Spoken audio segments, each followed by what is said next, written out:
This is the disclaimer for Wildlife Control Consultant and Pest Geek Podcast with Living the Wildlife Podcast. Always follow national, state, provincial, and local laws when using pesticides and or other control methods to manage pests.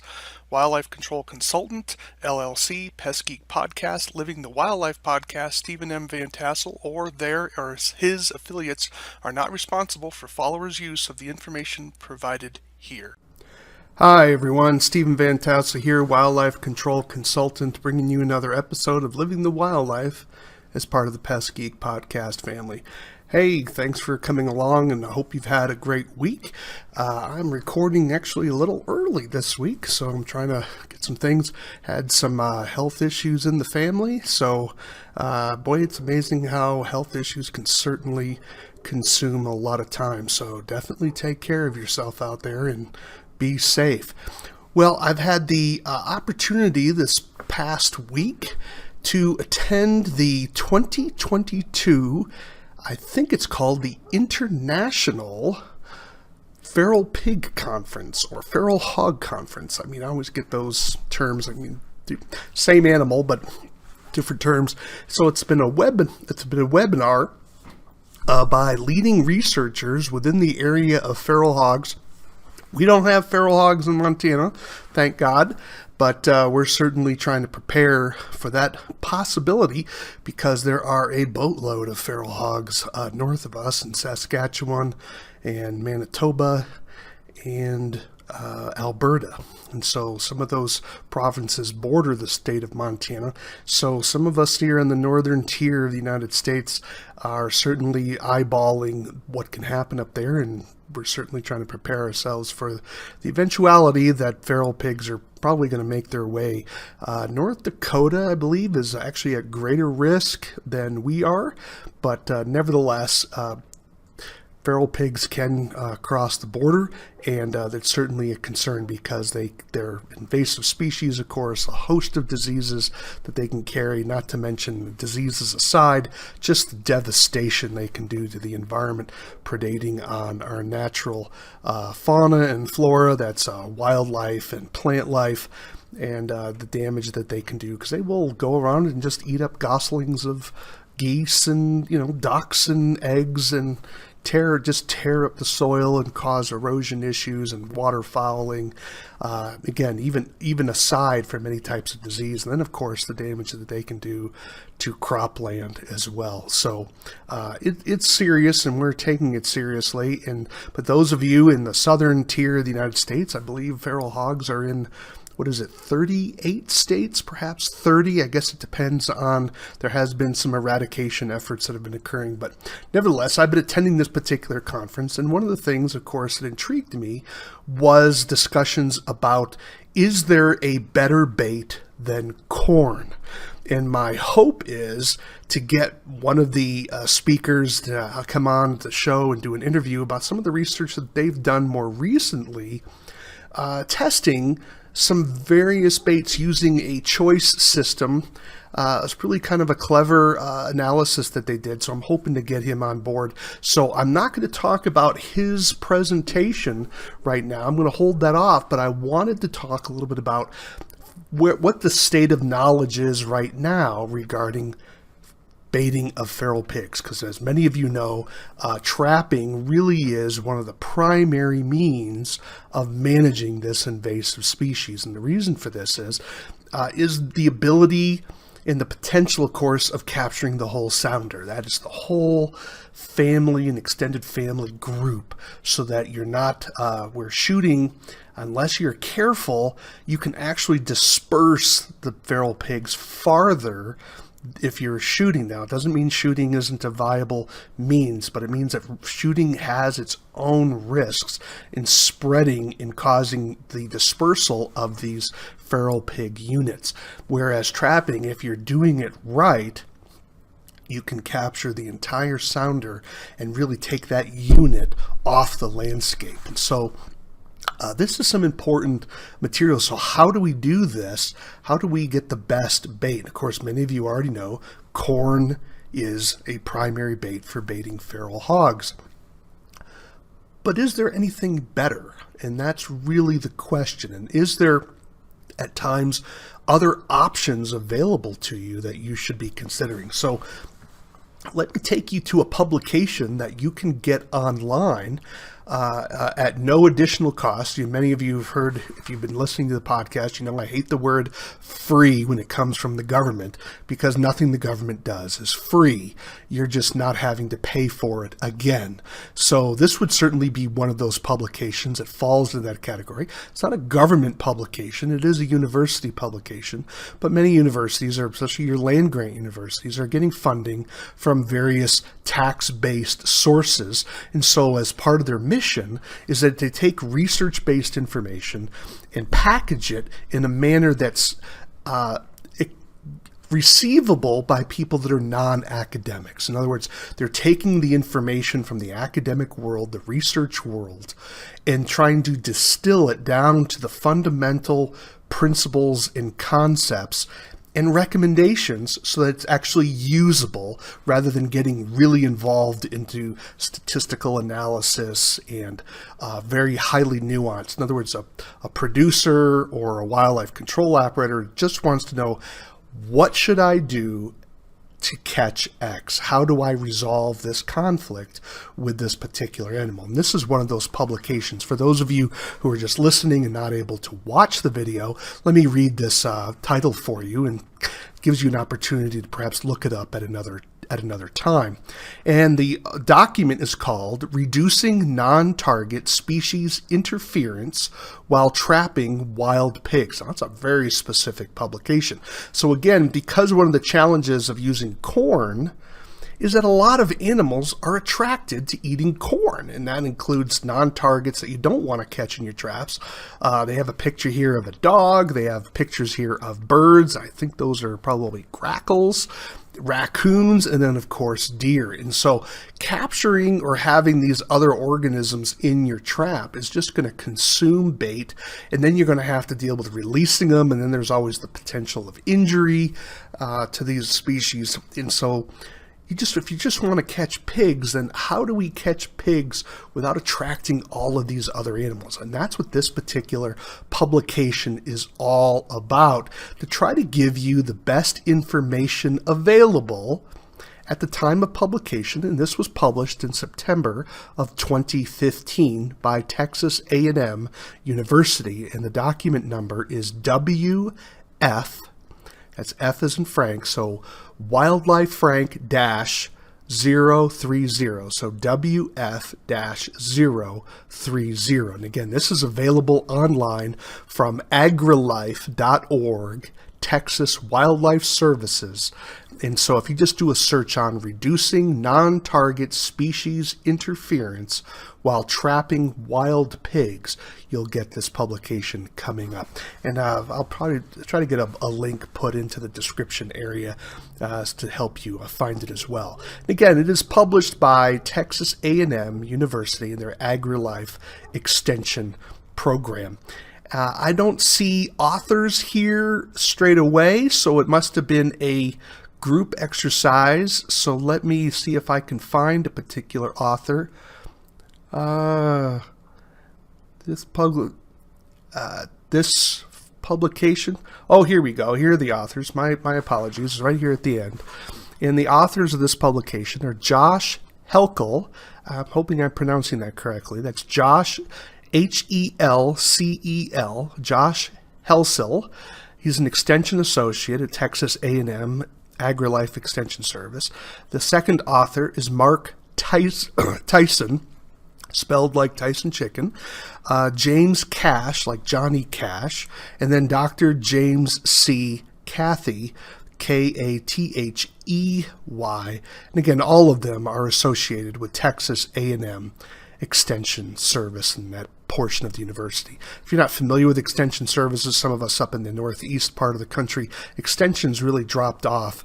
But extension is basically the part of a university that takes research-based information, packages it for public consumption. It's the way that the university tries to reach out and make its information available to the general public. Typically agriculture, but oftentimes extension is now moving into areas of helping people live better in the city and having small gardens and how to deal with pest control and those types of things. So it's really some tremendous resources that can be available. And I think this publication is certainly one of them. So just a reminder of what the title is again: Reducing Non-Target Species Interference While Trapping Wild Pigs. So the publication, I'm going to try to summarize it here. I'm not going to read it word for word to be sure, but I'm trying to summarize it. So basically, the publication begins, of course, setting the stage, talking about the devastation caused by feral hogs relatively quickly. Then it moves right into how wild pigs are removed. And again, wild pig, feral pig, these are non-native species on the landscape, and they've been in America since 1500s, been introduced by the Spanish, but they've really only become a really significant issue probably within the last 40 years, or probably 30 years might be a better way of phrasing it. It's in the late 90s that things really started getting out of hand. And part of that was due to agricultural changes practices and just the dispersal of these animals. And so whatever the case may be, feral hogs are a serious issue and we need to address it. So this publication talks about how do we attract pigs into our traps while keeping other species away from our traps. And so its first principle, of course, and this is something that any wildlife control operator intuitively knows, and that is location, location, location.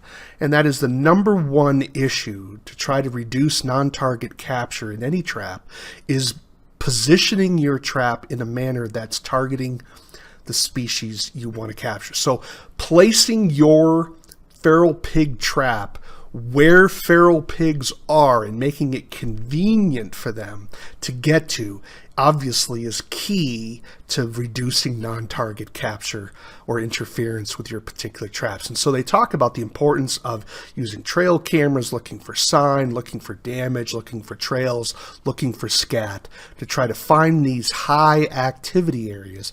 But, again, the challenge with wildlife control operators is we don't always have that opportunity, because if you're hired by a client, they may be suffering feral pig damage, but that may not be the best site by which to capture those feral pigs. You really want to get closer to their main, the core area of where they're living. So rather than maybe they're just living in the neighbor's area, sleeping there overnight, and then traveling over to feed in the property that you've been hired at. But again, to the extent possible, you need to make sure those traps are placed on high traffic areas where the feral pigs are. And that would require you to be sure you're using trail cameras and looking for sign and evidence and really drilling down. So you may need to spend more time choosing a proper site before you get the trap out. And that's sometimes counterintuitive for those of us in wildlife control where we're wanting to get a trap out there and start working right away, where when we're dealing with feral hogs, you may need to take some extra time and make sure you're charging for this. That, yeah, you want to trust the client's information, but you know that maybe the client's not out there in the middle of the night looking where the feral pigs are. And so you want to take their information, but you want to make sure you ground truth it to be sure that what the client is saying is really the best locations of where you're going to be putting your equipment. So the publication goes on and then moves to the second issue, and that is, what is the best bait? So you have your location chosen, you know that's a high activity area. How should you bait your trap? And so now the debate begins. What is the best bait? The challenge with feral hogs is they're omnivores. And they're opportunistic omnivores, okay? I don't know of an omnivore who isn't opportunistic, but I think they mean that by saying pigs eat what's available, that they don't target certain things more than others. They're just sort of, if it's around, they're going to grab it. Maybe that's probably what that means. But feral pigs are certainly omnivores, and they consume a wide variety of foods. Here's an example. I'll give you a little bit of a list here from this publication. This comes from page 3, column 2. And they say that they consume grasses and forbs. Forbs are more woody stemmed type plants that have that are flowering, woody browse, roots, tubers, corn, grain, cactus, hard mast, that's things like nuts and seeds of woody plants like acorns, soft mast such as berries and fruits, invertebrates, things like arthropods, which are like insects and mollusks, and worms, for example, and small vertebrates such as frogs, birds, and then detritus, which they're referring to also as carrion, as dead animal flesh, and even animal feces. Well, that's a pretty broad amount of foods that this particular animal can eat. And so that can be both a blessing and a curse, because how do you know what's going to be the best bait? And especially if you have a lot of competing food sources, it may be hard to attract those feral pigs into a trap if there's plenty of alternative food around, particularly if the alternative food is palatable. And so this is part of the challenge of dealing with feral pigs. And so there is some research that suggests that feral pigs are easier to trap in the fall. So think about your timing. And that makes sense because there's less food sources in the cooler periods of the year. So fall, probably winter as well, would make them easier to trap simply because there's less food sources available.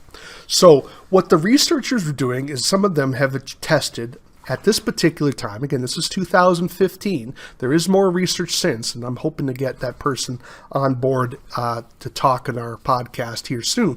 But just to lay the groundwork for what's been done so far is that 46 different attractants have been tested for preference by wild pigs. And only one was found to be significantly to reduce bait consumption by non-target species. Now think about that for a moment. So the researchers looked at 46 different attractants, and only one was found to be less attractive to non-pigs. Wow. Well, that's not very positive, but what is it? So among these attractants, a particular strawberry flavored additive increased wild pig site visitation and consumption. So visitation's important, as well as you want the pigs to be eating it, right? So visitation is a clue on how attractive a bait is, as well as consumption. And it reduced non-target visitation and consumption. So this particular strawberry flavored additive was sort of the golden bait, the golden lure that increased attractiveness to feral pigs while decreasing attractiveness to non-target animals. That's like the holy grail for trapping, right? If you can find a bait, let me put this in other terms. If you can find a bait that's attractive to raccoons and not attractive to everything else, well, that's a win, right? That doesn't get any better, because then you can use that particular bait on jobs where the client's hiring you to control raccoons, right? So this is basically pretty big. And so what were some of the other products, just to kind of give you an idea of what was tested, so you get a sense of what the researchers looked at. And it's a very long list, again, 46 materials. And so bear with me here as I read these off for you. Acorn scent, anise oil, applesauce, apricot nectar, blood meal, boar mate, which is a trademarked product, boiled wheat, Chinese yams, coal, as in COAL, the stuff we burn, coal, cod liver oil, coffee beans, corn mash, creosote, fish oil, milk that's been spoiled, molasses, motor oil, new motor oil used, peppermint oil, pine scent, pine sol, that's the cleaning agent, snake feces, snake scent, soybean oil, strawberry flavoring, sweet potatoes, tofu that's been spoiled, truffles, truffles are various types of mushrooms, violet scent, which is imitation, by the way, and then walnut extract. Other researchers tested creosote, fish stock, meat meal, molasses, and vanilla. Other researchers researched anise, apple, banana, berry, a product called Boar Mate, Boarmate. That's a trademarked product. Bubblegum, butterscotch, caramel, cheese, a product called Pig Frenzy, which is trademarked, and strawberry. So again, only the one that had a strawberry flavoring was sort of the holy grail. But the authors go further and say, we can't just simply rely on the bait. You also must employ baiting strategies. So they pointed out that how most baits are scattered on the ground, leaving them accessible for almost any species to find. But what they found was that if you used other baiting strategies for feral pigs, you could reduce attractiveness to non-target animals. One of those things was called a pig pipe, which consists of a 6-inch by 4-foot Schedule 40 PVC pipe fitted with threaded coupling and removable cap on one end, to which a rotating eye bolt is attached. Holes would be made slightly larger than a kernel of corn that allows the corn to fall out, but the pipe would need to be rolled in order for the bait to fall out. What they pointed out is that many non-target animals won't put the effort in to do this type of work, where a pig actually will. Many non-targets, they pointed out, may initially use their sense of sight to detect bait meant for wild pigs, and so they suggested placing a 3/4-inch sheet of plywood coverboard over a bait pile impairs visual detection and restricts physical access to the bait. That's kind of a clever particular tech. They also looked at things such as deterrents and repellents used in baits. One of them that people use, of course, is diesel fuel that's poured on corn. And they pointed out that the Texas A&M AgriLife Extension Service does not recommend using diesel fuel on corn or any other bait when trapping wild pigs. And they pointed out that diesel fuel can contaminate water and damage habitat and wildlife. And so they want us to do things, of course, in a responsible way. No wildlife control operator should ever be using diesel.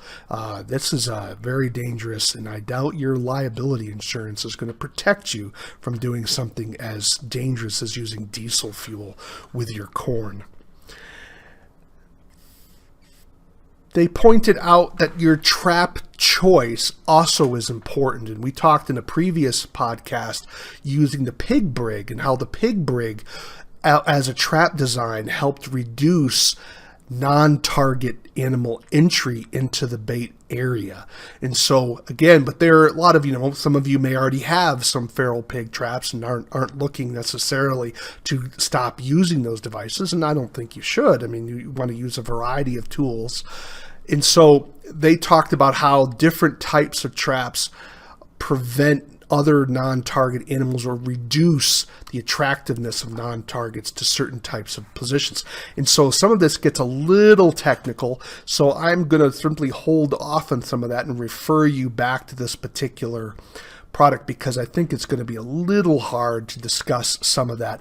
However, they do mention, the role of remotely triggered gates. And obviously, that is a beautiful way of reducing non-target capture, because you're seeing things on a cell phone. For those of you in cell phone service, some of you are obviously going to be trapping maybe in areas that are so remote that may not be an option. But again, cellular service is extending even out here in Montana.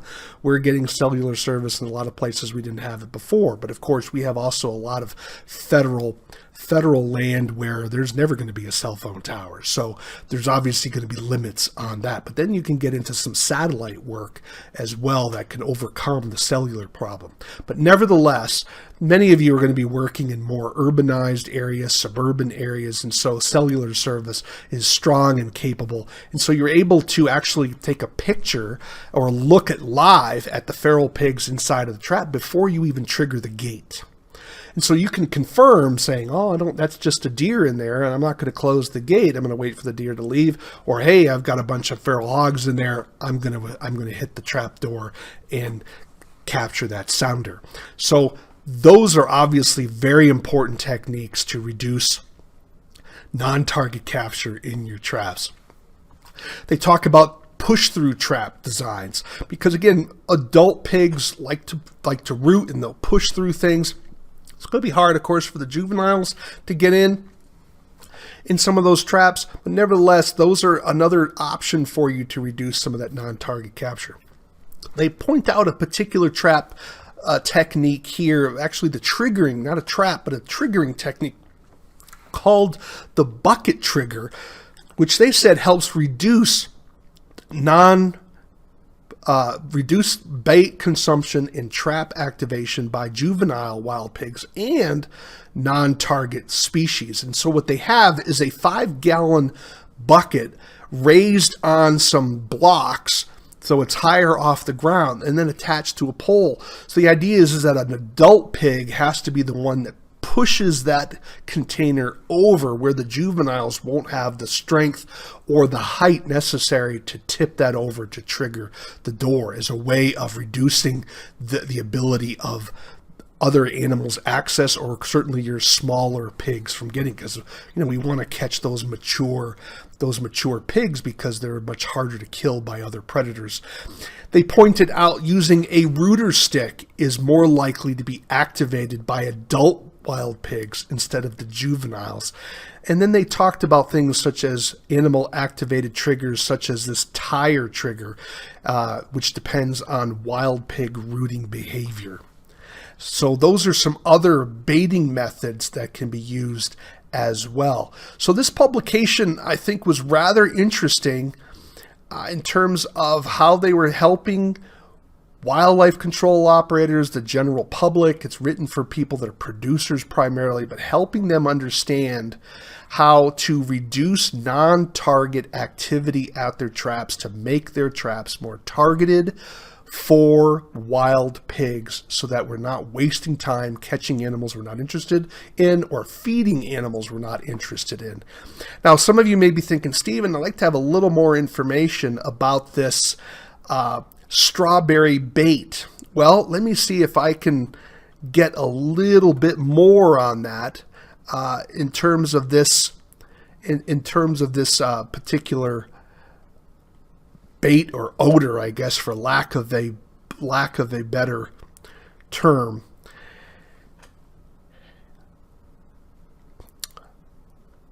Before I do that, let me give you one other idea. They did suggest with corn that you can sour it by fermenting it to make it less palatable to other species. And the way you do this by souring it is that you basically take the desired amount of corn, place it in the container, then you add water to cover the bait by 1 inch or 2.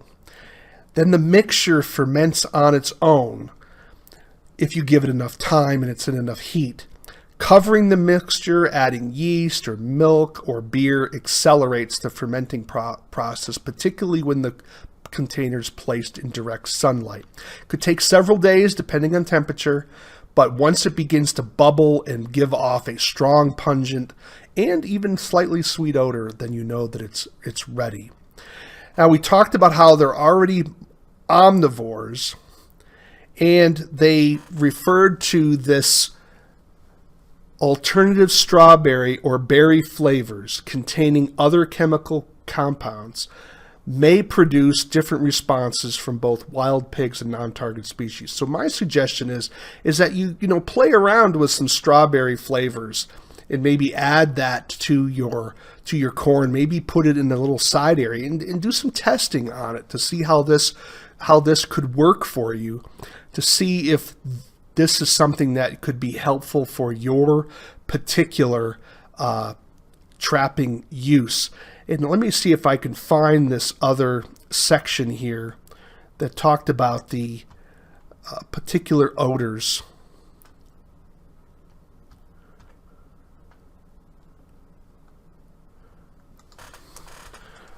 Because I missed where it was. This document's a little.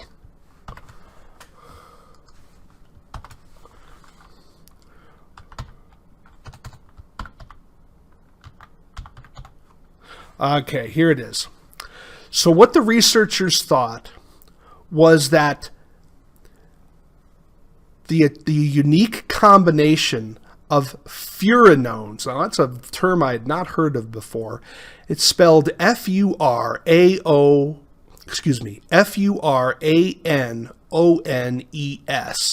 And the researchers thought that a combination of these furanones for the attractant was suggested as the cause. And the publication for that was Campbell and Long in 2008.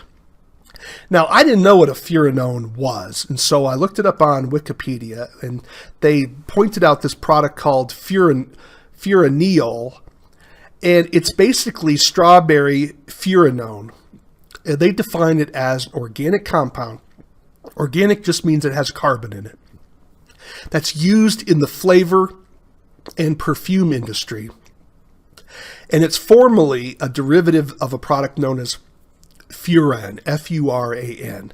That's white and it's colorless solid, that is soluble. In other words, it dissolves in water and organic solvents. So I would think that if you did some research on finding this furanone, you probably can purchase it elsewhere. I have not looked for it online myself. So it's certainly something to think about. But I would just simply try with some strawberry flavoring, maybe some strawberry extracts, and see where that gets you. For those of you that may be struggling now, if you're having great success with corn and you're able to satisfy your clients, it may not be worth going into the research on this. But for those of you that may be in high pressure areas where maybe you're getting so many non-target animals in your traps that you need to try something different, then I would certainly suggest you explore this particular publication again and consider some of the techniques that are being offered here, and maybe try that strawberry extract. And so again, let me give you the title of the publication again. Reducing Non-Target Species Interference While Trapping Wild Pigs, published by Texas A&M. And the publication number, if you want that, is WF-030, and it was published in September of 2015. Well, I hope that was helpful for you. Again, I have no experience trapping feral pigs. We do not have them yet here in Montana. I've taken some classes on feral hog trapping. I'm hoping someday to get some trapping. If those of you that may be in feral pig country are interested in maybe inviting me down, maybe an opportunity for come down and visit you. I'd love to chat with you some more, and I think it'd be quite a thrill to do some feral pig trapping and get up close and personal with these guys, just to sort of add that to my list. But for those of you who are struggling to help your clients deal with feral pigs, God bless you. We need more of you folks to get out there and help the public deal with these feral pigs, and let's make sure we're whacking these guys and get the word out. We need to eradicate these animals from the landscape. I am not one of those people that think it's impossible. I think it's just that we lack the will to do it. It's certainly going to be hard, but there's been some interesting success that occurred where they've been eradicating feral pigs in I think now 2 counties in Texas. So if Texas can at least start the process, that tells you that certainly things are possible, and we need to do this as professionals to help our native species and also protect the landscape, because there's some serious diseases that can be spread with this particular animal on the landscape. Well, I'm Stephen Vantassel. You've been listening to Living the Wildlife podcast. I do want you to take a few moments, if you would, to subscribe to the channel. Definitely join us on Facebook. We'd love to have you in terms of our Pest Geek podcast family. Love to have you along with that. And again, if you have questions or comments, suggestions, perhaps you'd like to be on the show, definitely reach out to me. I'm at wildlifecontrolconsultant@gmail.com. wildlifecontrolconsultant@gmail.com. Hope you've enjoyed the show. And again, this is Living the Wildlife. Why do we call it Living the Wildlife? Because we want you to live the wildlife, not be the wildlife. Take care, everybody.